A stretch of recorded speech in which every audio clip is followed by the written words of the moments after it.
How am I doing, Janie? How am I doing? Am I doing all right? We've only got chapter 12, chapter 13, and then chapter 14 left of this book, of this volume and slash book, and then we're done. 14 chapters. So we're gonna wrap this session up, this season of Sense and Sensibility. Oh, wow. So apparently Mr. Ferrars is married, and Lucy was in a carriage that a manservant saw. And then Eleanor had pretty big reaction, and Mom said, "Ooh, we've been really focusing on Marianne this whole time, but Eleanor is feeling a lot about this." And I'm feeling a little deceived because her initial reactions weren't all that much. She keeps things a little closer to the chest than Marianne does. Just realizing that about my daughter. That's what Mrs. Dashwood's saying. So Eleanor is having a time. These two girls have been through a lot. It's been like not even a year. This has been a lot. And for this poor family, their dad died, and then these men are just tooling around with their emotions. All right, chapter 12, Sense and Sensibility. Whew. Eleanor now found the difference between the expectation of an unpleasant event, however certain the mind may be told to consider it, and certainty itself. She now found that in spite of herself, she had always admitted hope, while Edward remained single, that something would occur to prevent his marrying Lucy, that some resolution of his own, some mediation of friends, or some more eligible opportunity of establishment for the lady would arise to assist the happiness of all. But he was now married, and she condemned her heart for the lurking flattery which so much heightened the pain of the intelligence. That he should be married so soon, before, as she imagined, he could be in orders, and consequently before he could be in possession of the living, surprised her a little at first. But she soon saw how lucky it was that Lucy, in her self-provident care, in her haste to secure him, should overlook everything but the risk of delay. They were married in town, and now hastening down to her uncle's. What had Edward felt on being within 4 miles of Barton, on seeing her mother's servant, on hearing Lucy's message? They would soon, she supposed, be settled at Delaford. Delaford, that place in which so much conspired to give her an interest, which she wished to be acquainted with, and yet desired to avoid. She saw them in an instant in their parsonage house, saw in Lucy the active, contriving manner, uniting at once a desire of a smart appearance with the utmost frugality, and ashamed to be suspected of half her economical practices, pursuing her own interest in every thought, courting the favour of Colonel Brandon, of Mrs. Jennings, and of every wealthy friend. In Edward, she knew not what she saw, nor what she wished to see. Happy or unhappy, nothing pleased her. She turned away her head from every sketch of him.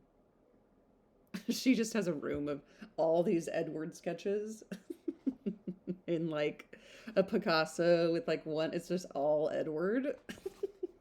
No, I don't even like him that much. Okay, Eleanor, what is in this room behind you that you won't let anybody go in? And Eleanor flattered herself that some one of their connections in London would write them to announce the event and give farther particulars, but day after day passed off, and brought no letters, no tidings. Though uncertain that any one were to blame, she found fault with every absent friend. Blame is just a discharge of pain, babe. We're blamed because we're in pain and we don't want to feel it. That's what Brene Brown says. Brene Brown says blame is just a discharge of pain. What does she say? Let me look up the exact quote. Blame according to Brene Brown.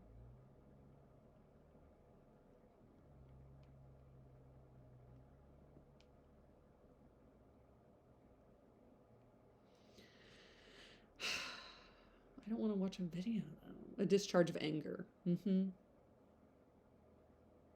Yeah, discharge of anger, babe. Sorry, babe. She just found fault in every absent friend. Ugh. They were all thoughtless and indolent. When do you write to Colonel Brandon, ma'am? Was an inquiry, which sprung from the impatience of her mind to have something going on. I wrote to him, my love, last week, and rather expect to see than to hear from him again. I earnestly pressed his coming to us in my letter, and should not be surprised to see him walk in today or tomorrow or any day. This was gaining something to look forward to. Colonel Brandon must have some information to give. Scarcely had she so determined it, when the figure of a man on horseback drew her eyes to the window. He stopped at their gate. It was a gentleman. It was Colonel Brandon himself. Now she should hear more, and she trembled in expectation of it. But it was not Colonel Brandon. Janie, you have such a way of teasing us. It wasn't Colonel Brandon, but you just said it was. Neither his air nor his height. Were it possible, she should say, it must be Edward. It's Edward? She looked again. He had just dismounted. She could not be mistaken. It was Edward. She moved away and sat down. He comes from Mr. Pratt's purposely to see us. I will be calm. I will be mistress of myself. Ooh, I love that, Eleanor. Be mistress of myself. Good for her. Oh my God, it's Edward. I thought it was going to be Colonel Brandon because she just said it was Colonel Brandon himself. Jane. Okay. Whew, we're getting ready to see all the girls in those movies. They do this to their cheeks. Just clump it up a little bit. They say, okay, I'm ready. In a moment, she perceived that the others were likewise aware of the mistake. She saw her mother and Marianne change color, saw them look at herself and whisper a few sentences to each other. She would have given the world to be able to speak. I would give the world to be able to say anything right now. And to make them understand that she hoped no coolness, no slight would appear in their behavior to him, but she had no utterance and was obliged to leave all to their own discretion. She said, y'all do you. I can't even talk right now. Not a syllable passed aloud. They all waited in silence for the appearance of their visitor. His footsteps were heard along the gravel path. In a moment he was in the passage, and in another he was before them. His countenance, as he entered the room, was not too happy, even for Eleanor. His complexion was white with agitation, and he looked as if fearful of his reception, and conscious that he merited no kind one. Mrs. Dashwood, however, conforming, as she trusted, to the wishes of that daughter, by whom she then meant in the warmth of her heart to be guided in everything, met him with a look of forced complacency, gave him her hand, and wished him joy. He colored and stammered out an unintelligible reply. Eleanor's lips had moved with her mother's, and when the moment of action was over, she wished that she had shaken hands with him too. But it was then too late, and with a countenance meaning to be open, she sat down again and talked of the weather. Oh boy. Marian had retreated as much as possible out of sight to conceal her distress. She's just, like, peeking around a corner, like, trying to get... And Margaret, understanding some part, but not the whole of the case. Nobody even told Margaret anything that happened. Oh, my God. Understanding some part, but not the whole of the case, thought it incumbent upon her to be dignified, and therefore took a seat as far from him as she could, and maintained a strict silence. She's like over in the kitchen. This is fun. I wish we could redo the movie with the same exact cast, but like remake it. I don't know why. It's good. It was a good movie. I don't know why I'm saying that. Okay. When Eleanor had ceased to rejoice in the dryness of the season, a very awful pause took place. It was put an end to by Mrs. Dashwood, who felt obliged to hope that he had left Mrs. Frost very well. In a hurried manner, he replied in the affirmative. Another pause. Okay. Edward has a really bad habit. I guess Willoughby did this too, of like, here I am. I'm not going to say anything, though, as to why I'm here, what I'm doing here. I'm just going to sit, and it's going to be really awkward. Eleanor, resolving to exert herself, though fearing the sound of her own voice, now said, "Is Mrs. Frost at Longstaple?" "At Longstaple," he replied, with an air of surprise. "No, my mother is in town." "I meant," said Eleanor, taking up some work from the table, "to inquire after Mrs. Edward Frost, you idiot." She dared not look up, but her mother and Marianne both turned their eyes on him. He coloured, seemed perplexed, looked doubtingly, and after some hesitation said, "Perhaps you mean my brother. You mean Mrs. Robert Frost." "Mrs. Robert Frost," was repeated by Marianne and her mother in an accent of the utmost amazement, and though Eleanor could not speak, even her eyes were fixed on him with the same impatient wonder. He rose from his seat and walked to the window, apparently from not knowing what to do, took up a pair of scissors that lay there, and while spoiling both them with their sheath by cutting the latter to pieces as he spoke, he said in a hurried voice, Perhaps you do not know. You may not have heard that my brother is lately married to the youngest, to Miss Lucy Steele." Lucy is married to Robert Ferrars. Wait. Does that mean that he's not disowned from his family anymore? Oh my god, what's going on? His words were echoed with unspeakable astonishment by all but Eleanor, who sat there with her head leaning over her work in a state of such agitation as made her hardly know where she was. She's knitted a whole hat. "Yes," said he, "they were married last week, and are now at Dawlish." Eleanor could sit it no longer. She almost ran out of the room, and as soon as the door was closed, burst into tears of joy, which at first she thought would never cease. Edward, who till then looked anywhere rather than at her, saw her hurry away, and perhaps saw or even heard her emotion, for immediately afterwards he fell into a reverie which no remarks, no inquiries, no affectionate address of Mrs. Dashwood could penetrate, and at last, without saying a word, quitted the room and walked out towards the village, leaving the others in the greatest astonishment and perplexity on a change in his situation so wonderful and so sudden, a perplexity which they had no means of lessening but by their own conjectures. So he left? He just left. He said that and just left. What are you doing there? Edward, what did you come there for? Spill the beans, brother. Well, let's keep going. Chapter 13. Unaccountable, however, as the circumstances of his release might appear to the whole family, it was certain that Edward was free. And to what purpose that freedom would be employed was easily predetermined by all, for after experiencing the blessing of one imprudent engagement contracted without his mother's consent, as he had already done for more than 4 years, nothing less could be expected of him in the failure of that than the immediate contraction of another. Right. His errand at Barton, in fact, was a simple one. It was only to ask Eleanor to marry him. Oh my god! And considering that he was not altogether inexperienced in such a question, it might be strange that he should feel so uncomfortable in the present case as he really did, so much in need of encouragement and fresh air. How soon he had walked himself into the proper resolution, however, how soon an opportunity of exercising it occurred, in what manner he expressed himself, and how he was received, need not be particularly told.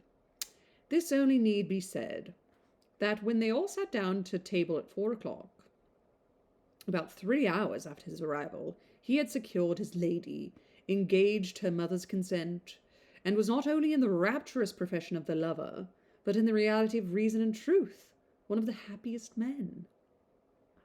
Oh my God! This is wonderful! His situation indeed was more than commonly joyful. He had more than the ordinary triumph of accepted love to swell his heart and raise his spirits. He was released without any approach to himself from an entanglement which had long formed his misery from a woman whom he had long ceased to love, Lucy, and elevated at once to that security with another, which he must have thought of almost with despair as soon as he had learnt to consider it with desire. He was brought not from doubt or suspense, but from misery to happiness. And the change was openly spoken in such a genuine, flowing, grateful cheerfulness as his friends had never witnessed in him before. His heart was now open to Eleanor, all its weaknesses, all its errors confessed, and his first boyish attachment to Lucy treated with all the philosophic dignity of 24. I feel like that's the first time she's ever said 24 and not 4 and 20. It was a foolish, idle inclination on my side, said he, the consequence of ignorance of the world and want of employment. Had my mother given me some active profession when I was removed at 18 from the care of Mr. Pratt, I think, nay, I am sure it would never have happened. For though I left Longstaple with what I thought at the time a most inconquerable preference for his niece, yet had I then had any pursuit, any object to engage my time and keep me at a distance from her for a few months, I should very soon have outgrown the fancied attachment, especially by mixing more with the world, as in such a case I must have done. But instead of having anything to do, instead of having any profession chosen for me, or being allowed to choose any myself, I returned home to be completely idle. And for the first 12 months afterwards, I had not even the nominal employment which belonging to the university would have given me, for I was not entered at Oxford till I was 19. I had therefore nothing in the world to do but to fancy myself in love, and as my mother did not make my home in every respect comfortable, as I had no friend, no companion in my brother, and disliked new acquaintance, it was not unnatural for me to be very often at Longstaple, where I always felt myself at home, and was always sure of a welcome, and accordingly I spent the greatest part of my time there from 18 to 19. Lucy appeared everything that was amiable and obliging. She was pretty, too, at least I thought so then. Oof.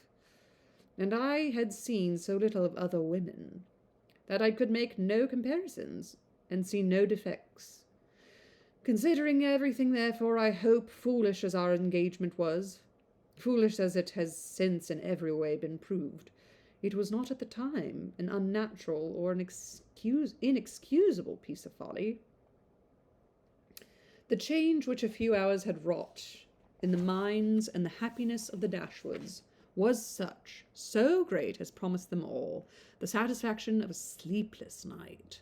Mrs. Dashwood, too happy to be comfortable, knew not how to love Edward, nor praise Eleanor enough, how to be enough thankful for his release without wounded his delicacy, nor how at once to give them leisure for unrestrained conversation together, and yet enjoy, as she wished, the sight and society of both. Marianne could speak her happiness only by tears. Comparison would occur, regrets would arise, and her joy, though sincere as her love for her sister, was of a kind to give her neither spirits nor language. But Eleanor, how are her feelings to be described? From the moment of learning that Lucy was married to another, that Edward was free, to the moment of his justifying the hopes which had so instantly followed, she was everything by turns but tranquil. But when the second moment had passed, when she found every doubt, every solicitude removed, compared her situation with what so lately it had been, saw him honourably released from his former engagement, saw him instantly profiting by the release, to address herself and declare an affection as tender, as constant as she had ever supposed it to be, she was oppressed, She was overcome by her own felicity, and happily disposed, as in the human mind mind to be easily familiarized with any change for the better. It required several hours to give sedateness to her spirits, or any degree of tranquillity to her heart.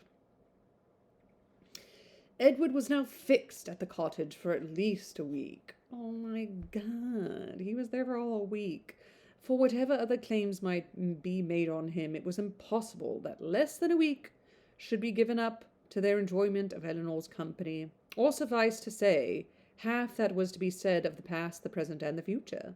For though a very few hours spent in the hard labor of incessant talking will dispatch more subjects than can really be in common between any two rational creatures, yet with lovers it is different. Between them no subject is finished. No communication is even made till it has been made at least 20 times over. She knew so much about love, and she had that one guy propose to her, but then she was like, no, it's okay, I'm fine. She just knew so much for a single lady. Lucy's marriage, the unceasing and reasonable wonder among them all, formed, of course, one of the earliest discussions of lovers, and Eleanor's particular knowledge of each party made it appear to her in every view as one of the most extraordinary and unaccountable circumstances she had ever heard. How they could be thrown together, and by what attraction Robert could be drawn on to marry a girl of whose beauty she had herself heard him speak without any admiration, a girl, too, already engaged to his brother, and on whose account that brother had been thrown off by his family. It was beyond her comprehension to make out. Yeah, true, let's get the tea on that. How is Robert just all of a sudden fine, I'll marry Lucy? I hope she tells us. To her own heart it was a delightful affair. To her imagination it was even a ridiculous one. But to her reason, her judgment, it was completely a puzzle. Let's put the puzzle pieces together, Jane. Edward could only attempt an explanation by supposing that perhaps at first accidentally meeting, the vanity of the one had been so worked on by the flattery of the other as to lead by degrees to all the rest. Eleanor remembered what Robert had told her in Harley Street of his opinion of what his own mediation in his brother's affair might have done, if applied to in time. She repeated it to Edward.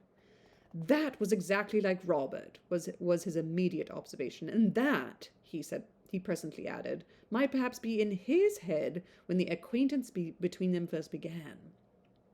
And Lucy, perhaps, at the first, might think only of procuring his good offices in my favour. Other designs might afterwards arise. So he was Robert was talking to Lucy about Edward, and then they started. I see. How long had it been carrying on between them, however, he was equally at a loss with herself to make out. For at Oxford, where he had remained by choice ever since his quitting London, he had had no means of hearing of her but from herself. And her letters to the very last were neither less frequent nor less affectionate than usual. Not the smallest suspicion, therefore, had ever occurred to prepare him for what followed, and when at last it burst on him in a letter from Lucy herself, he had been for some time, he believed, half stupefied between the wonder, the horror, and the joy of such a deliverance. He put the letter into Eleanor's hand. Ooh! It says, the letter from Eleanor to, I was going to say Mr. Bingley. Wow, Pride and Prejudice is still on the brain. Edward Frost. Dear Sir. Kind of formal, huh? Being very sure I have long lost your affections, I have thought myself at liberty to bestow my own on another, and have no doubt of being as happy with him as I once used to think I might be with you, but scorn to accept a hand while the heart was another's. Sincerely wish you happy in your choice, and it shall not be my fault if we are not always good friends, as your near relationship now makes proper. I can safely say I owe you no ill will, and am sure you will be too generous to do us any ill offices. Your brother has gained my affections entirely, and as we could not live without one another, we are just returned from the altar, and are now on our way to Dawlish for a few weeks, which place your dear brother at great curiosity to see. but thought I would first trouble you with these few lines, and shall always remain your sincere well-wisher, friend and sister, Lucy Ferrars. I have burnt your letters, and I will return your picture the first opportunity. Please destroy my scrawls, but the ring with my hair you are very welcome to keep. Wow. Just like that, huh? Eleanor read and returned it without any comment. I will not ask your opinion of it as a composition, said Edward, for the worlds would not I have had a letter of hers seen by you in former days. In a sister it is bad enough, but in a wife, how I have blushed over the pages of her writing, and I believe I may say that since the first half year of our foolish business, this is the only letter I received from her of which the substance made me any amends for the defect of the style. Is he commenting on, like, her, she's just bad at writing, huh? Ugh. However it may have come about, said Eleanor after a pause, they are certainly married. They are certainly married. However it came about, they are actually indeed certainly married. And your mother has brought on herself a most appropriate punishment. The independence she settled on Robert, though through resentment against you, has put it in his power to make his own choice, and she has actually been bribing one son with 1,000 a year to do the very deed which she disinherited the other for intending to do. Yeah, that's curious. She will hardly be less hurt, I suppose, by Robert's marrying Lucy than she would have been by your marrying her. She will be more hurt by it, for Robert always was her favourite. She will be more hurt by it, on the same principle will forgive him much sooner. She will be more hurt by it, and on the same principle will forgive him much sooner. Okay. In what state the affair stood at present between them, Edward knew not, for no communication with any of his family had yet been attempted by him. He had quitted Oxford within 24 hours after Lucy's letter arrived, and with only one object before him, the nearest road to Barton. Had had no leisure to form any scheme of conduct with which that road did not hold the most intimate connection.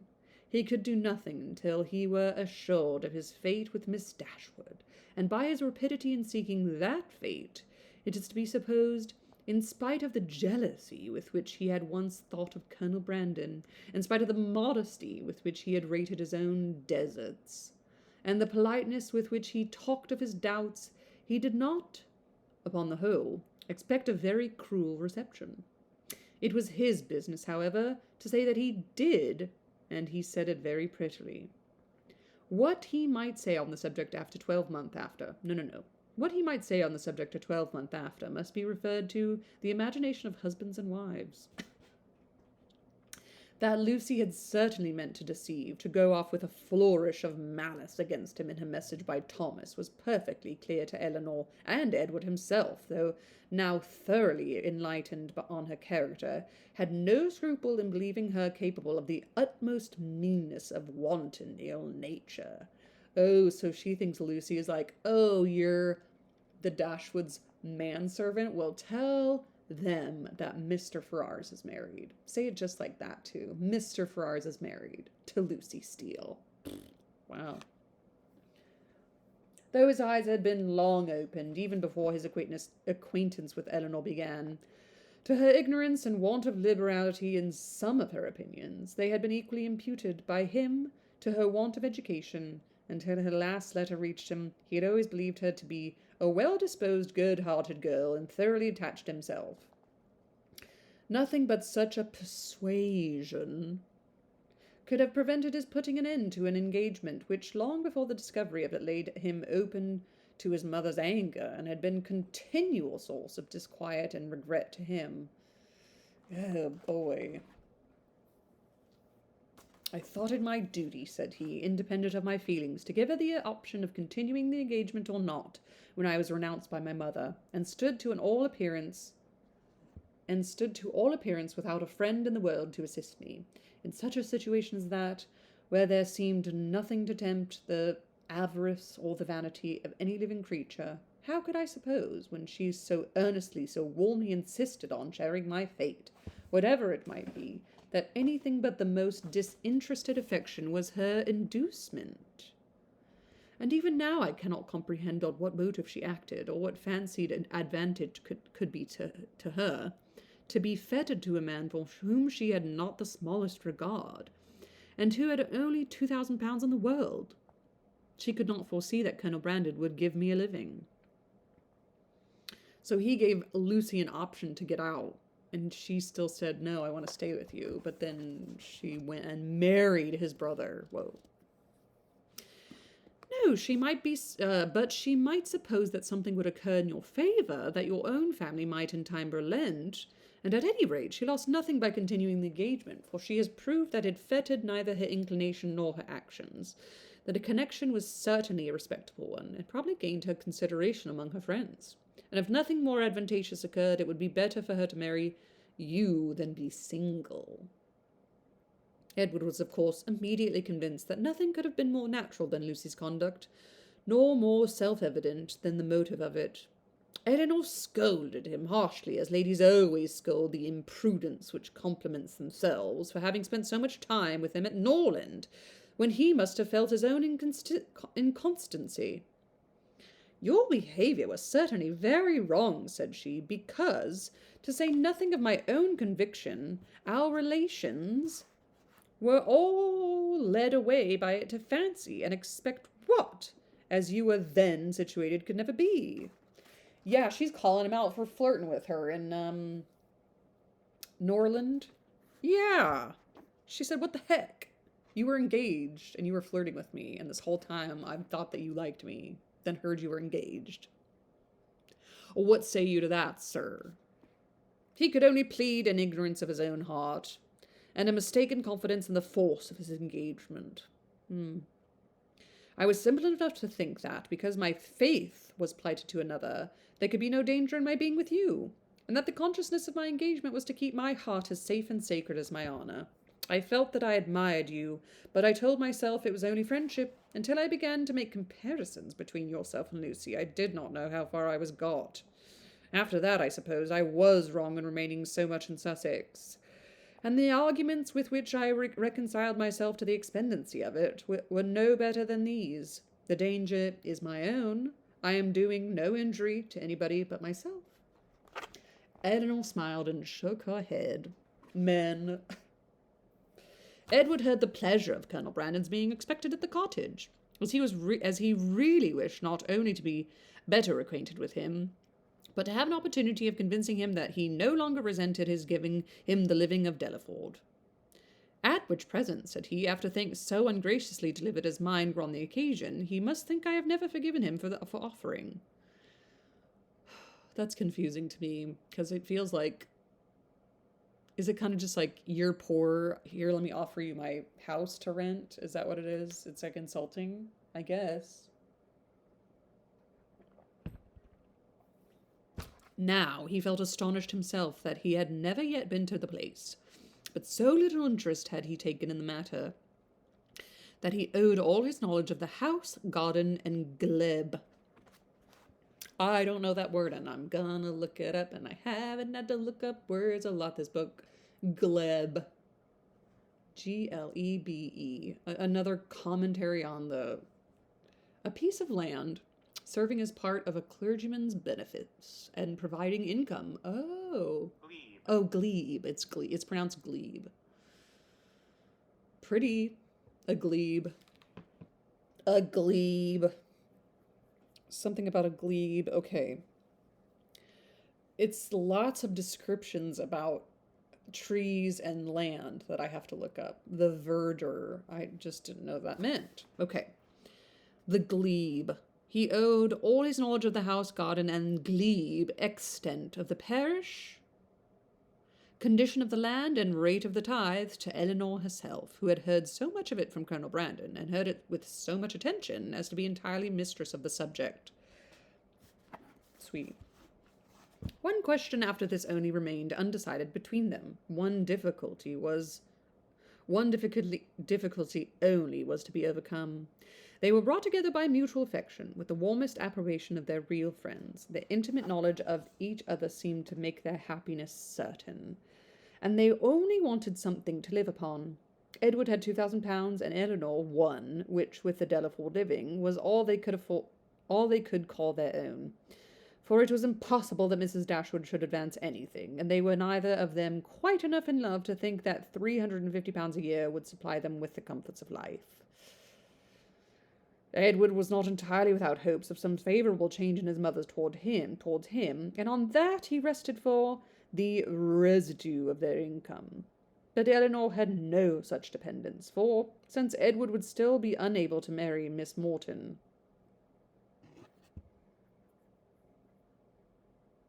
Edward would still be unable to marry Miss Morton. Right. Why are we saying that? And his choosing a self had been spoken of in Mrs. Ferrars's flattering language as only a lesser evil than his choosing Lucy Steele. She feared that Robert's offence would serve no other purpose than to enrich Fanny. About 4 days after Edward's arrival, Colonel Brandon appeared to complete Mrs. Dashwood's satisfaction, and to give her the dignity of having, for the first time since her living at Barton, more company with her than her house would hold. Edward was allowed to retain the privilege of first comer. First come, first serve? I don't know, there's something there.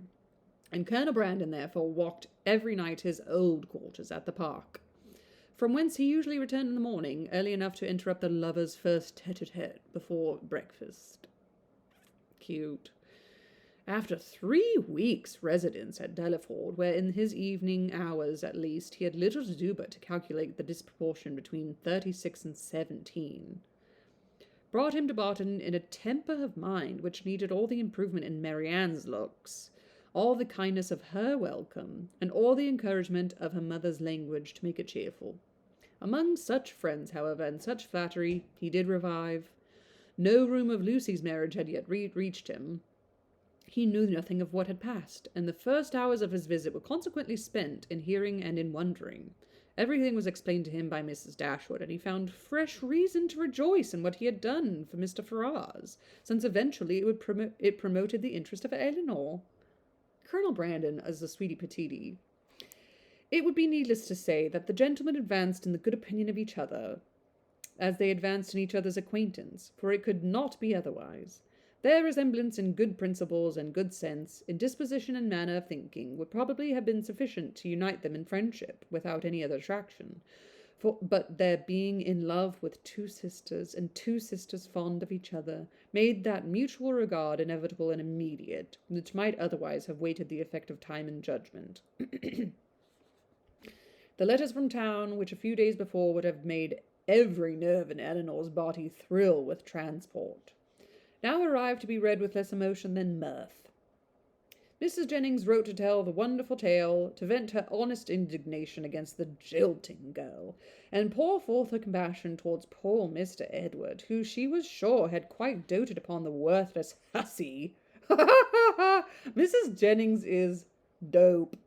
The worthless hussy, and was now by all accounts almost broken-hearted. At Oxford, I do think, she continued, nothing was ever carried on so sly, for it was but 2 days before Lucy called and sat a couple of hours with me. Not a soul suspected anything of the matter, not even Nancy, who, poor soul, came crying to me the day after in a great fright for fear of Mrs. Ferrars, as well as not knowing how to get to Plymouth, for Lucy, it seems, borrowed all her money before she went off to be married, on purpose, we suppose, to make a show with, and poor Nancy had not even 7 shillings in the world. Lucy stole all Nancy's money? So I was very glad to give her 5 guineas to take her down to Exeter, where she thinks of staying 3 or 4 weeks with Mrs. Burgess, in hopes, as I tell her, to fall in with the doctor again. Dr. Davies. And I must say that Lucy's crossness not to take her along with them in the chaise is worse than all. Poor Mr. Edward. I cannot get him out of my head, but you must send for him to Barton, and Miss Marianne must try to comfort him. Mr. Dashwood's strain were more solemn. Mrs. Ferrars was the most unfortunate of women. Poor Fanny had suffered agonies of sensibility, and he considered the existence of each under such a blow with grateful wonder. Robert's offence was unpardonable, but Lucy's was infinitely worse. Neither of them was ever again to be mentioned to Mrs. Ferrars, and even if she might hereafter be induced to forgive her son, his wife should never be acknowledged as her daughter, nor be permitted to appear in her presence. Oh, she is never to see me, talk to me. I don't even want to smell her. The secrecy with which everything had been carried on between them was rationally treated as enormously heightening the crime, because had any suspicion of it occurred to the others, proper measures would have been taken to prevent the marriage, and he called on Elinor to join with him in regretting that Lucy's engagement with Edward had not rather been fulfilled, than that she should thus be the means of spreading misery farther in the family. He thus continued. Mrs. Ferrars had never mentioned Edward's name, which does not surprise us, but to our great astonishment, not a line has been received from him on the occasion.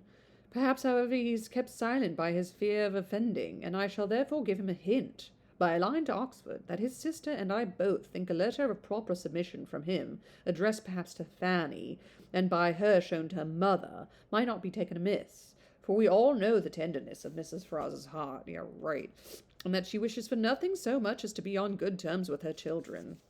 Right. This paragraph was of some importance to the prospect and conduct of Edward. It determined to him a reconciliation, though not exactly in the manner pointed out by their brother and sister. A letter of proper submission, repeated he. Would they have me beg my mother's pardon for Robert's ingratitude to her? A breach of honour to me? I can make no submission.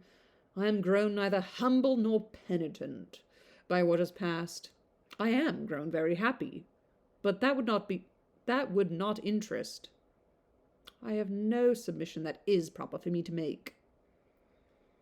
You may certainly ask to be forgiven, said Elinor, because you have offended, and I should think you might now venture so far as to profess some concern for having ever formed the engagement which drew on your mother's anger. He agreed that he might.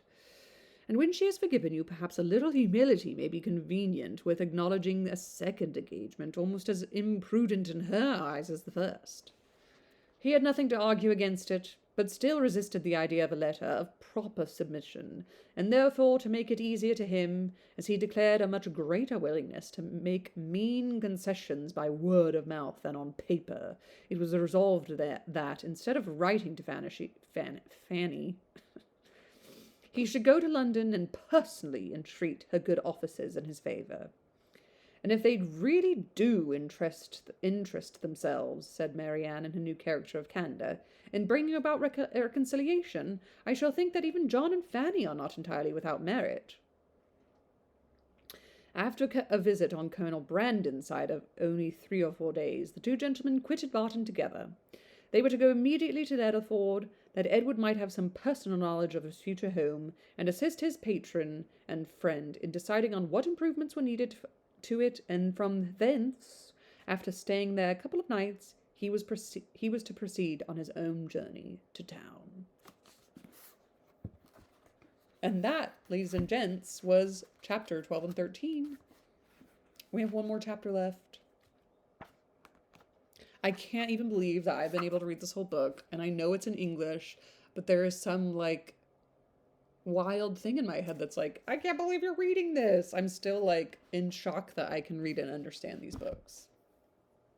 And next time you see me, we're going to finish Sense and Sensibility, and I can't even believe it. We've got 4 more books to go. I'm so excited to see the progression of Jane Austen. And give myself a little pat on the back. I'm very proud of myself for this accomplishment. It's some accomplishment. Mr. Darcy would be proud. And Elizabeth Bennet, who loves to read. And I'm going to have a little Pride and Prejudice party for my 40th birthday. I'm going to be 40 this year and I can read. I'm going to be 40 this year and I can read. All right. Happy reading and ta-ta.